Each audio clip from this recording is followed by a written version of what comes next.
ഗവർണറോട് അനാദരവ് കാട്ടാൻ ഉദ്ദേശിച്ചല്ല മന്ത്രി വി ശിവൻകുട്ടി ചടങ്ങിന് എത്തിയതെന്ന് മറുപടി കത്തിൽ മുഖ്യമന്ത്രി വിശദീകരിച്ചു. മന്ത്രി തെറ്റൊന്നും ചെയ്തിട്ടില്ല.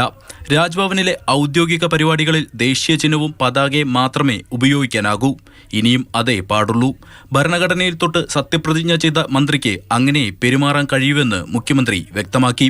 ഗവർണർ പങ്കെടുക്കുന്ന പരിപാടികൾ സ്വകാര്യ ചടങ്ങല്ലെന്നും അത്തരം പരിപാടികളിലൊന്നും RSSന്റെ ഭാരതാംബ ചിത്രം പാടില്ലെന്നുമുള്ള നിലപാടിലാണ് സർക്കാർ. അദ്ദേഹം പങ്കെടുക്കുന്ന പരിപാടികൾ എന്ന് പറഞ്ഞാൽ അത് പൊതു സ്വഭാവത്തിലുള്ളത് തന്നെയാണ്. അദ്ദേഹം RSSലെ ശാഖ നയിക്കുന്ന ആളായിട്ടല്ലല്ലോ ആ പരിപാടിയിൽ പങ്കെടുക്കുന്നത്. സജി ചെറിയാന്റെ വിവാദ പ്രസംഗം ഉദാഹരണമായി ചൂണ്ടിക്കാട്ടിയാണ് ഗവർണറും മന്ത്രിമാരും പങ്കെടുക്കുന്ന ചടങ്ങുകൾക്ക് ഔദ്യോഗിക പരിവേഷമുണ്ടെന്ന് സർക്കാർ രാജ്ഭവനെ ഓർമ്മിപ്പിക്കുന്നത്.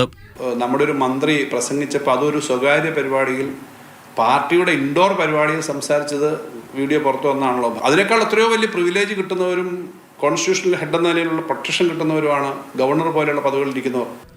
കേരളത്തിന് പുറത്തുള്ള ഗവർണർ ജൂലൈ 1 മാത്രമേ മടങ്ങിയെത്തൂ. അതിനുശേഷം അദ്ദേഹം പങ്കെടുക്കുന്ന പരിപാടികളിൽ നിന്നറിയാം സർക്കാർ ഗവർണർ പോര് തുടരുമോ ഇല്ലയോ എന്ന്. News desk, Mathrubhumi news.